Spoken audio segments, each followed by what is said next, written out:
আসসালামু আলাইকুম। আমি শাম্মী বলছি।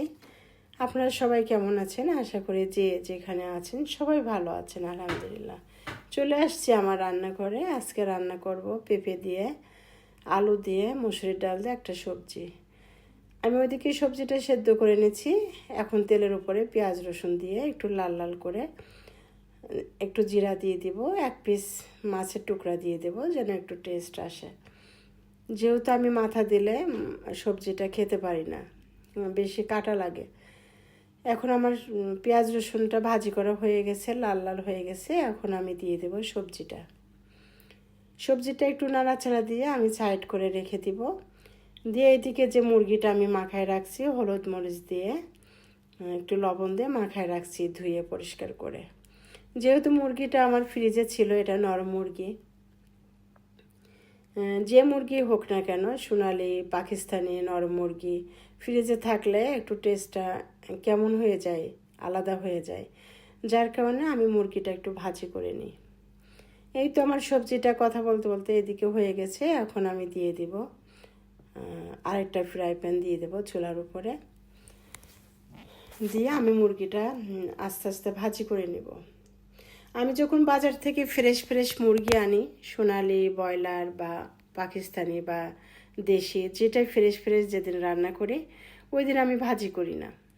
কারণ ফ্রেশ মুরগি, ফ্রেশ মাছ, যে কোনো জিনিস ওটা ভালো লাগে।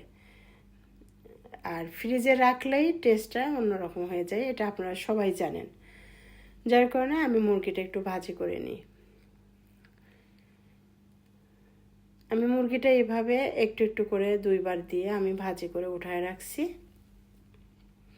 এখন আমি মুরগিটা ভাজি করে উঠায় রাখতেছি। এখন আমি দিয়ে দেবো পেঁয়াজ কুচি আর মরিচ, কাঁচামরিচটা আমি তেলের উপরে দিয়ে দিই সাধারণত, একটু সেন্ট আসে কাঁচামরিচের। একটু লবণ দিয়ে দিলাম, পরিমাণ মতো লবণ।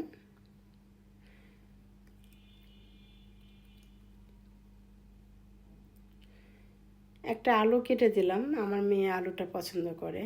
এখন আদা বাটা, রসুন বাটা এর মধ্যে দিয়ে ভালো করে কষাই নেব। এখন আমি দিয়ে দেব হলুদের গুঁড়া, মরিচের গুঁড়া, জিরার গুঁড়া। আমি হলুদের গুঁড়া দিলাম আধা চামচ, 1 চামচ দিলাম মরিচের গুঁড়া, একটু লবঙ্গ গোলমরিচের গুঁড়া দিলাম। এদিকে জিরার গুঁড়া দিয়ে দিলাম 1/2 চামচ, দিয়ে এখন ভালো করে কষাই নেব।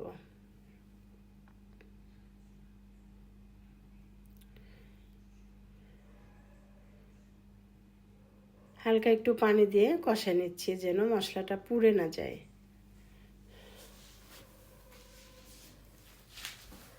আমি এটা সুন্দর করে কষাই নিয়ে এর মধ্যে আমি ওই ভাজা মাংসটা দিয়ে দিব। মাংসটা আমি খুবই হালকা করে ভাজছি।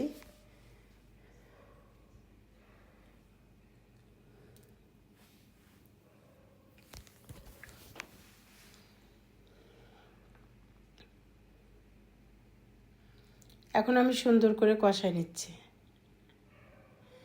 সুন্দর করে কষাই নিয়ে তারপরে হালকা একটু পানি দিয়ে আমি জাল দিয়ে নিব মাংসটা।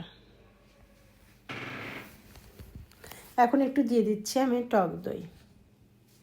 যে কোনো মুরগির মাংসে একটু যদি টক দই দিয়ে দেন তাহলে এর টেস্টটা আর একটু ভালো আসে, ভালো লাগে। আমার কাছে ভালো লাগে, কার কাছে কেমন লাগবে জানি না। আপনারা খেয়ে দেখবেন কেমন লাগে টক দই দিয়ে মুরগির মাংস রান্না। আশা করি সবার কাছেই ভালো লাগবে জিনিসটা। এই তো আমার মুরগিটা কষানো, পানি দেওয়া সবই হয়ে গেছে। আমি এখন একটু ভাজা মশলা দিয়ে দিলাম, এলাচের গুঁড়া, জিরার গুঁড়া দিয়ে দিলাম। ওইদিকে আমি আস্ত এলাচও দিয়ে দিচ্ছি, আস্ত এলাচ।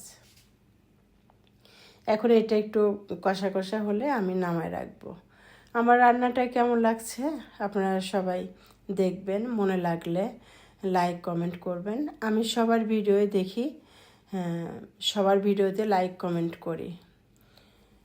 যদি আমার খেয়াল থাকে, মনে থাকে, আমি মিস করি না। সবাই ভালো থাকবেন, সুস্থ থাকবেন।